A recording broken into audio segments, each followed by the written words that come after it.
बाद में धन्यवाद स्पीकर सर।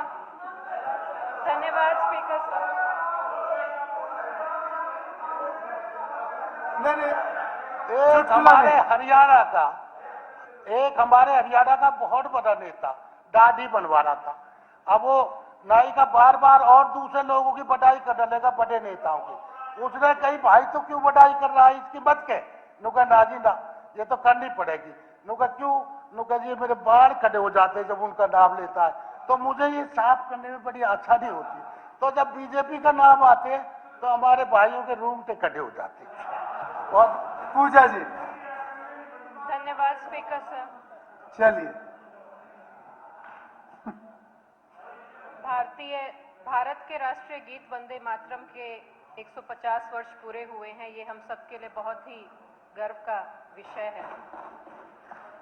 मैं नमन करती हूँ श्री बंकिम चंद्र चट्टोपाध्याय जी को, जिन्होंने इस गीत की रचना की और जिसके माध्यम से आज़ादी की लड़ाई के समय करोड़ों भारतीय स्वतंत्रता संग्राम के लिए एकत्रित हुए।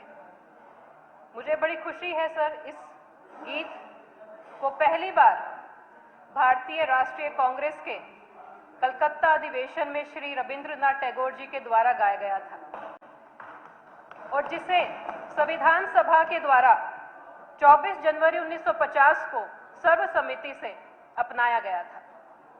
सर, चर्चा हो रही है माननीय राज्यपाल महोदय जी के अभिभाषण पर, जिसके पैरा नंबर 7 में लिखा है कि गरीबों के जीवन को बेहतर बनाना, किसानों की आय बढ़ाना, युवाओं को रोजगार देना और महिलाओं को सुरक्षा और सम्मान सुनिश्चित करना ही देश की सच्ची सेवा है और वंदे मातरम की सच्ची अभिव्यक्ति भी। इसमें कोई दो राय नहीं सर। लेकिन जो हरियाणा की मौजूदा सरकार है, उसके इस ओर जो प्रयास हैं वो बेहद कमजोर दिखाई देते हैं। मैं इन्हीं 4 बातों पे अपना वक्तव्य रखना चाहती हूँ। सबसे पहले गरीबों की बात करें। बात हो रही है बुजुर्गों की पेंशन की, तो सर हाल ही में देखा गया प्रदेश के हजारों बुजुर्गों की पेंशन रोक दी गई। मेरे मुलाना विधानसभा क्षेत्र में भी कितने ही हमारे बुजुर्ग परेशान हुए, उन्हें जानकारी तक नहीं दी गई कि उनकी पेंशन क्यों रोकी जा रही है। कितना उनको जगह जगह चक्कर काटने पड़े। पूरे प्रदेश का यह हाल था और बताया जा रहा है कि सत्यापन के लिए पेंशन को रोक दिया गया। तो मैं जानना चाहती हूं, प्रदेश के सभी बुजुर्ग जानना चाहते हैं कि क्या बिना पेंशन को रोके सत्यापन नहीं किया जा सकता था। समाज कल्याण विभाग के कार्यालय सर ब्लॉक स्तर पर खुले हुए थे। उन खुले हुए कार्यालयों को भी सरकार के द्वारा बंद कर दिया गया। किस उद्देश्य से? परेशानियों को बढ़ाने के लिए। सर, ये कार्यालय ऐसा उस समय समस्याओं के समाधान में कितने लाभकारी साबित हुए। तो मेरी तो मांग है ब्लॉक स्तर पर दोबारा से इन कार्यालयों को खोला जाए। सब बात करें गरीबों की, तो योजना चलाई गई सरकार के द्वारा, मुख्यमंत्री परिवार उत्थान योजना, जिसका उल्लेख राज्यपाल महोदय के अभिभाषण 2022 में किया गया था कि जिन गरीब परिवारों की आय 1 लाख से कम है, उसको दुगनी करने का काम किया जाएगा और 11 लाख परिवार चिन्हित भी किए गए थे। लेकिन आज जब जानकारी मांगी जाती है क्या रहा उस योजना का, क्या रहा उन चिन्हित 11 लाख परिवारों का, तो सर जानकारी तक नहीं दी जाती। मैंने प्रश्न लगाया था जो रिजेक्ट हो गया। अब दोबारा जब प्रश्न लगाया है कि चलो अंबाला जिले का बता दिया जाए, तो माननीय मुख्यमंत्री जी का जवाब आता है कि इसका कोई रिकॉर्ड ही नहीं रखा जा रहा। ये हालात है सर। मांग उठती है बार बार कि एससी सब कॉम्पोनेंट अथॉरिटी बनाई जाए। इसके लिए भी मैंने प्रश्न लगाया पिछले बजट सत्र में, जवाब आया नहीं। मैंने दोबारा प्रश्न लगाया, वो सवाल भी रिजेक्ट हो गया। सर, एससी सब कॉम्पोनेंट अथॉरिटी को बनाने में क्या आपत्ति है? इसकी ओर क्यों नहीं ध्यान दिया जा रहा? सर, बात करें अगर गरीबों की, तो गरीबों को अनाज तो दिया जाता है, लेकिन इस सरकार में उन्हें रोजगार नहीं दिया जाता। वो रोजगार मांग रहे हैं। आज की सच्चाई ये है कि मनरेगा के तहत जो गरीबों का अधिकार है कि उनको रोजगार दिया जाए, वो भी सरकार नहीं दे रही। अगर बात करें 2024 और 25 की, मात्र एक वर्ष की, 2191 लोगों को रोजगार दिया गया और मांगा कितनों ने था? 8,06,422 लोगों ने। सर, 1% लोग भी नहीं है 8 लाख के, 0.25% लोगों को रोजगार दिया गया। और प्रावधान है, अगर सरकार रोजगार नहीं देती राज्य की, तो राज्य सरकार उन लोगों को बेरोजगारी भत्ता देगी। तो सर, 100 के 100% के करीब लोगों को पिछले 5 सालों में एक बार भी बेरोजगारी भत्ता तक नहीं दिया गया। और बात की जा रही है गरीबों के जीवन को बेहतर बनाने की। अगर हम गरीब परिवार के बच्चों के शिक्षा की बात करें सर, तो सरकारी स्कूलों के जो हालात हैं वो किसी से छुपे हुए नहीं है। शिक्षकों की इतनी भारी कमी, सरकार भर्ती नहीं करती। भर्ती मत करो, जो स्कूल है उन्हें अपग्रेड मत करो, जो स्कूल है उनकी मरम्मत मत करो। जो विद्यार्थी है उनकी संख्या अपने आप कम हो जाएगी, और जब कम हो जाएगी तो विभाग कहता है कि बच्चों की संख्या नहीं है, इसलिए हमें स्कूल बंद करने पड़ रहे हैं। कितने बच्चों की सर शिक्षा छूट गई इन्हीं कारणों की वजह से। दूसरी मैं बात करूंगी सर किसानों की। अभी भाषण में कहा गया कि किसानों की आय को बढ़ाया जाएगा। 2022 में तो लक्ष्य था किसानों की आय को दुगना किया जाएगा। समय के साथ लक्ष्यों को बढ़ाया जाता है और यहां सरकार उनको घटाने का काम कर रही है। आज की सच्चाई है सर, किसान आज इतना बुरी तरह कर्जे में डूबा हुआ है और उन्होंने किसानों की मांग थी कि हमारे कर्जे को माफ कर दिया जाए, क्योंकि बहुत नुकसान हुआ है उनका। लेकिन आज भी ना तो उन्हें समय पर खाद ही मिलता है, ना समय पर बीज, ना समय पर खरीद होती है, ना उचित मुआवजा मिलता है, और ही उनको उलझा रखा है। किसमें? पोर्टल में। क्षतिपूर्ति पोर्टल, मेरी फसल मेरा ब्यौरा पोर्टल, प्राकृतिक खेती पोर्टल। अगर इतना ही पसंद है सरकार को पोर्टल, तो अपने लिए खोल ले सर। खुद क्यों नहीं काम करती पोर्टल पर? 2020 के अभिभाषण में पैरा नंबर 54 पे लिखा हुआ है, क्या लिखा हुआ है सर, मैं बताती हूं। ई ऑफिस परियोजना क्रियान्वित की जा रही है। एनआईसी के द्वारा तैयार किया गया है ई ऑफिस पोर्टल, जिस पर आज दिन तक भी सरकार काम नहीं कर रही, खुद उपयोग नहीं कर रही है, खुद के लिए अनिवार्य नहीं किया गया है, लेकिन हरियाणा प्रदेश की जनता के लिए पंजीकरण को अनिवार्य कर दिया गया है। ये दोहरी नीति क्यों अपनाई गई है? क्यों बोझ डाला जाता है प्रदेश की जनता पर?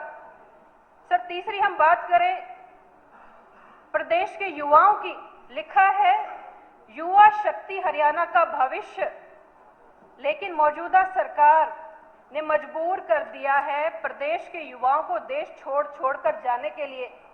बेरोजगारी चरम सीमा पर है। उद्योग नीतियां लेकर आए सर कि इससे रोजगार का सृजन होगा, कोई भी अपने लक्ष्य को प्राप्त नहीं कर पाई। और जो नौकरियां मिल भी रही हैं सर, वो मिल रही हैं प्रदेश से बाहर के युवाओं को। ठीक है, बाहर के बच्चों को भी, युवाओं को भी आप नौकरियां दें, कोई आपत्ति नहीं है, लेकिन पूरे देश में सिवाय हरियाणा के किसी भी प्रदेश में उस प्रदेश के युवाओं को नौकरी कम मिले और बाहर वालों को ज्यादा मिले, ऐसा कहीं नहीं है। इसमें हरियाणा ने पहल की है। अगर हम बात करें युवाओं के, हमारे हरियाणा के खिलाड़ियों की, तो सर पूरे देश में और विश्व में हरियाणा के खिलाड़ियों ने नाम रोशन किया है। लेकिन आज खेल परिसरों की बात कर ले सर, कितनी बुरी हालत है।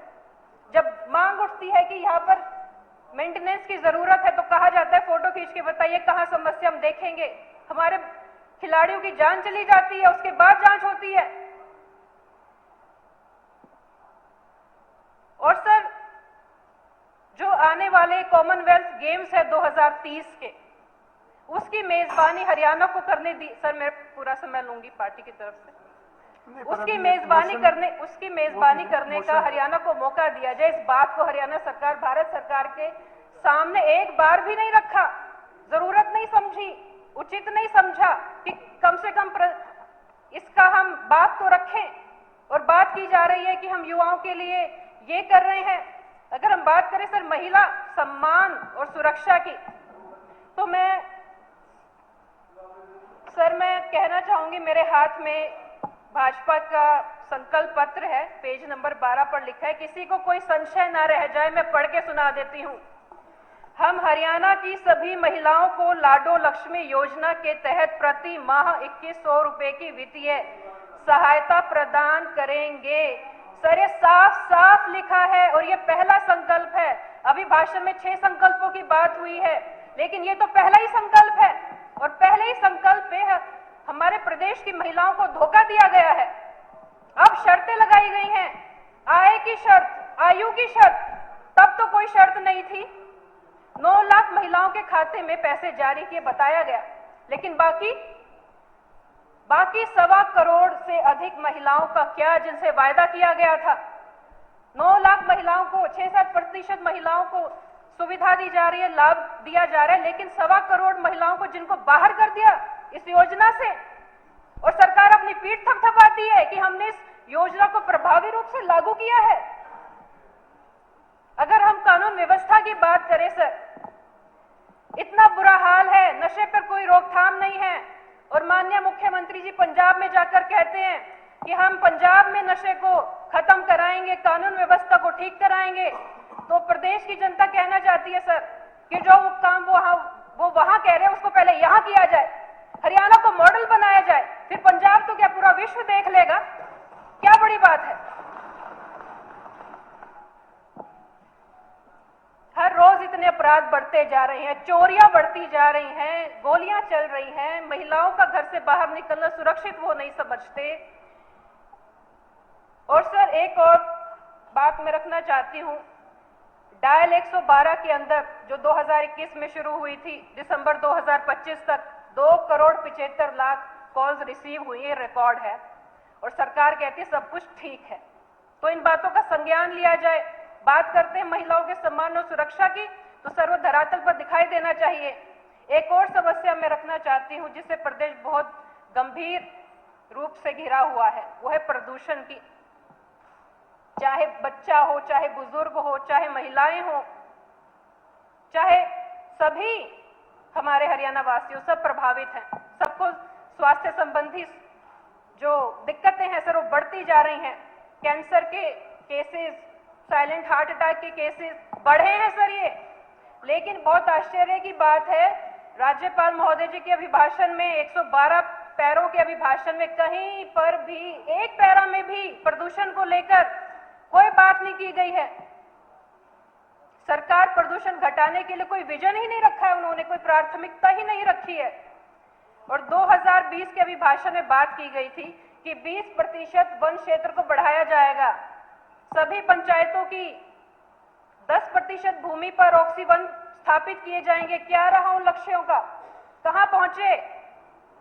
आज देश के सबसे प्रदूषित शहरों में से हरियाणा के भी शहर शामिल हैं। हमारी तो ये मांग है सर, जो हमारे AQI मॉनिटर है उनकी संख्या को बढ़ाया जाए।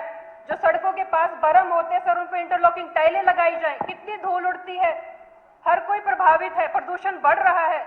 और जल गुणवत्ता का भी वही हाल है, कितने लोग दूषित पानी पीकर सब बीमार हो रहे हैं। मेरे मुलाना विधानसभा क्षेत्र से भी कितनी जगह शिकायत आई, अभी पीछे गांव उगाला से आई, पिलिये से, कितने लोग बीमार पड़े हैं। तो सरकार को चाहिए वायु की गुणवत्ता, जल की गुणवत्ता को प्राथमिकता पर ले सर हर जगह देश के हितों का अनदेखी की जा रही है। चाहे हरियाणा के हक के पानी की बात हो, चाहे विधानसभा की जगह के हक की बात हो सर, चाहे हरियाणा में हाई कोर्ट अलग से बनाए जाए उसकी बात हो। तो मेरा ये अनुरोध है सरकार से सर कि हरियाणा के हितों की लड़ाई कब लड़ी जाएगी, कब उनको सुरक्षित किया जाएगा। बात करते हैं सर 2047 की, 21 साल बाद की, लेकिन उससे पहले कौन से लक्ष्य निर्धारित किए गए हैं, कहां लिखा गया है, क्या करने वाले हैं, वो विजन कहां है जो हमें वहां तक पहुंचाएगा। हम सब चाहते हैं हमारा भारत देश, हमारा हरियाणा प्रदेश विकसित बने, लेकिन उसके लिए क्या कदम सरकार उठाने वाली है वो इस अभिभाषण में कहीं स्पष्ट नहीं होता। तो सर इन बातों पे सरकार ध्यान ले और ऐसे कदमों को भी स्पष्ट करे कि किस प्रकार पहुंचेंगे हम 2047 के लक्ष्यों पर। सर आपने मुझे बोलने का समय दिया।